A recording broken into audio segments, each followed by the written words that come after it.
मोदी सरकार बनेगी। धन्यवाद। आपने मेरे एक ही सवाल में 3-4 जवाब दे दिए, तो ये माहौल, अब मैं आपसे एक एक करके सवाल पूछता हूं।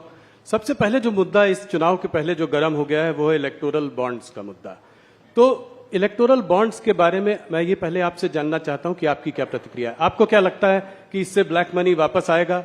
जो कॉन्फिडेंशियल नाम थे लोगों के, जिस वजह से लोगों ने इलेक्टोरल बॉन्ड्स खरीदे, वो आज जो है सब सामने आ गए हैं। तो क्या ये उचित है और आप इसके बारे में आगे क्या सोचते हैं? देखिए, भारत की सुप्रीम कोर्ट जो भी फैसला सुनाती है, देश के सभी नागरिक इससे बंधे हुए हैं। हम एक संवैधानिक व्यवस्था में रहे। मैं सुप्रीम कोर्ट के फैसले का सम्मान करता हूं, मगर मेरा व्यक्तिगत मत जरूर देना चाहता हूं कि बॉन्ड से काला धन समाप्त होने के कगार पर था और इस फैसले से चुनावी व्यवस्था में फिर से काले धन का दबदबा बढ़ेगा। इसीलिए राहुल जी के नेतृत्व में पूरा इंडिया अलायंस बॉन्ड के खिलाफ था और वो चाहते थे कि पहले की तरह जो कट मनी आता था वो कट मनी फिर से एक बार राजनीति पर हावी हो। पहले क्या होता था? चंदा कैश में आता था, और चंदा कैश में आता था तो क्या होता था?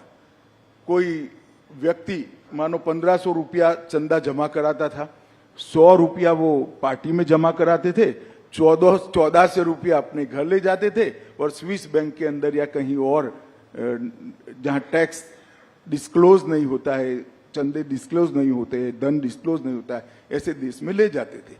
बॉन्ड आने से ये पूरा पैसा चेक के माध्यम से पार्टी के अकाउंट में जमा होता था।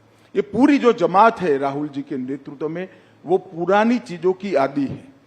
उनको यही चाहिए कि पार्टी को चंदा मिले न मिले, चुनाव के लिए खर्च हो न हो, अपनी पीढ़ियां बहुत अच्छे तरीके से जी पाएं। और इस चीज को मोदी जी ने बॉन्ड लाकर इस पर कुठाराघात किया था। मैं आपको बताना चाहता हूं, मेरी पार्टी की बात बताता हूं। 2014 में मेरी पार्टी में जो चंदा आता था, इसमें से 81% चंदा कैश से आता था, जिसमें किसी का नाम नहीं होता था। 20-20 हजार रुपया कर जमा करते थे। 18 में ये 81% से 17% हुआ। 18 में एंड पे भी ये 17% पर रहा और 2023 पर कम होकर 3% पर आ गया था। हमारी पार्टी ने इसको ट्रांसपेरेंट वे से आगे किया था। जहां तक गोपनीयता का सवाल है, इसमें इतना ही है कि बहुत बड़ा देश है, हमने फेडरल स्ट्रक्चर को अपनाया है, ढेर सारे राजनीतिक दलों की सरकार होती है। अगर कोई एक राजनीतिक दल को पैसा देता है तो दूसरा राजनीतिक दल उस पर विंडिक्टिव अप्रोच से अपने स्टेट के अंदर बदला लेता है। इसलिए एक व्यवस्था रखी थी जिससे किसने किसको चंदा दिया वो गोपनीय रहे। मगर इसमें गोपनीय नहीं रहता था किस कंपनी ने कितना चंदा दिया और किस पार्टी को कितना मिला। अब जो व्यवस्था होगी, इसमें किसने कितना दिया वो भी गोपनीय हो जाएगा, क्योंकि सारा कैश में देना है, और किस पार्टी को कितना मिला वो भी गोपनीय हो जाएगा, क्योंकि कैश से लेना है। और कैश से लेना तो छोड़ो, घर पे ले जाने की व्यवस्था भी इसमें से हो गई। और हम पर एक आरोप लगता है राहुल जी कि हमें बहुत सारा चंदा मिला है। ये मिथ्या है। सर, 6,900 करोड़ 6,200 करोड़ हमें मिला है। इसके सामने 6,200 करोड़ राहुल बाबा के नेतृत्व में चलने वाले इंडिया अलायंस को मिला है, जबकि हमारी 303 सीटें हैं। उनकी लोकसभा में कितनी सीटें हैं? हमारी 17 सरकारें हैं। हमारी हर राज्य में पार्टी चल रही है। और एक काम के सामने चंदे का जो सवाल है वो भी गलत है, क्योंकि 2019 लोकसभा में हमें जो 6,000 करोड़ मिला, इसमें से 2019 लोकसभा के समय पर जो बॉन्ड खुले हैं, इसमें 3,071 करोड़ चंदा मिला है।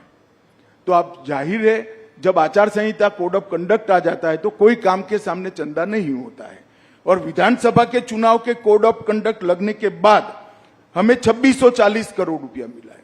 उस वक्त भी कोड ऑफ कंडक्ट होता है, कोई काम नहीं होता है। तो 90% से ज्यादा चंदा बॉन्ड से हमें कोड ऑफ कंडक्ट लगने के बाद मिला है। तो ये जो आर्ग्यूमेंट कर रहे हैं बड़े बड़े धाराशास्त्री, जो ये पूरी सिस्टम के फायदा उठाने वाले हैं, क्योंकि वो भी राजनेता ही है ज्यादातर, चंदे वाली, कैश चंदे वाली व्यवस्था का फायदा उठाने वाले। वो उनका आर्गुमेंट था कि इससे सरकारी नीतियां प्रभावित होती है।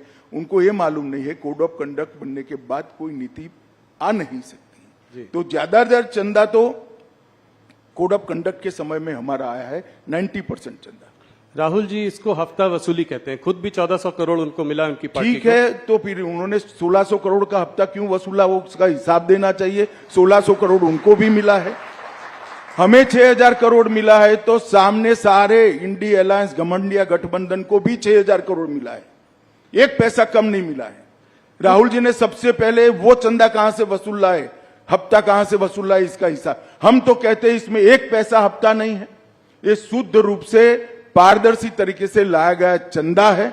मगर वो खुद स्वीकार कर रहे हैं बॉन्ड की व्यवस्था हफ्ता वसूली है, तो उन्होंने 6000 करोड़ का हिसाब देना चाहिए कि तृणमूल कांग्रेस कहां से लाई, वो कहां से लाए हैं, एनसीपी कहां से लाई है। अमित जी कुछ पार्टीज ने अपनी जो है लिस्ट ऑफ डोनर्स को घोषित किया है, क्या आप कोई भारतीय जनता पार्टी भी ऐसा करेगी? भाई क्या घोषित कर रहे हो, कल सारा घोषित हो जाने वाला है। मैं आपको बताने वाला हूं, बताने जा रहा हूं, घोषित कल होगा। ये मुंह नहीं दिखा पाएंगे, इंडी अलायंस मुंह नहीं दिखा पाएगा। जब पता चलेगा कि कहां से जब पता चलेगा चंदा कहां से आए। ये समझे बगैर कुछ लॉयरों के दिए हुए चिट पढ़ पढ़कर भाषण करते हैं राहुल गांधी। उनको मालूम नहीं है कि उन्होंने अपने पैर पर कुल्हाड़ी मारी। एक चीज जो और इलेक्टोरल बॉन्ड्स के बारे में बोला जा रहा है वो ये कहा जा रहा है कि काफी सारा करीब 14 कंपनियों का पैसा जो है करीब 4000 करोड़ वो इलेक्टोरल बॉन्ड्स उन्होंने तब खरीदे हैं जब उनके वहां कोई किसी प्रकार की इंटेलिजेंस एजेंसी की रेड हुई है, जैसे कि ईडी या सीबीआई। मैंने आपको बताया कि वो हो सकता है वो 6000 करोड़ में हुआ हो जो घमंडिया गठबंधन को मिला है। हमारा जहां तक सवाल है चुनाव के 40 दिन में हुआ है, ऐसा कैसे हो सकता है? तो आप ये कह रहे हैं कि जिनमें रेड हुई है वो जरूरी नहीं कि उन्होंने बीजेपी को पैसा दिया। हाँ, अभी आएगा ना, मैं कह रहा हूं। अच्छा, कल आप कह रहे हैं जब आएगा कल तो सारा दूध का दूध आएगा, और पानी का पानी। पानी का पानी हो जाएगा। चलिए उसका इंतजार करेंगे, वापस आपसे फिर उससे सवाल करेंगे। एक इससे लगा हुआ सवाल है तो पूछकर इस मुद्दे से आगे बढ़ते हैं कि ऑपोजिशन का कहना है कि ईडी की रेड हो, इनकम टैक्स की रेड हो, सीबीआई की रेड हो, वो हर बार ऑपोजिशन लीडर्स पर ही क्यों पड़ती है? भारतीय जनता पार्टी के लीडर क्या सब साफ सुथरे? ये एकदम सफेद झूठ है। मैं देश की जनता के सामने कहना चाहता हूं, मोदी जी के प्रधानमंत्री बनने के बाद काले धन पर कठोर कार्यवाही हुई है। ईडी काले धन पर कार्यवाही कर रही है और ईडी ने जितनी भी संपत्तियां कुर्क की है उसमें से 5% ही राजनीतिक दलों से जुड़े हुए लोगों की है, 95% काले धन वाले की। ये भी काला ही धन है, मगर वो ऐसा चाहते हैं व्यवस्था जिसमें राजनेता पर कोई कार्यवाही ही न हो। मैं आपको स्पष्टता से बताना चाहता हूं कि 95% कार्यवाही ऐसे लोगों पर हुई है जो राजनीति से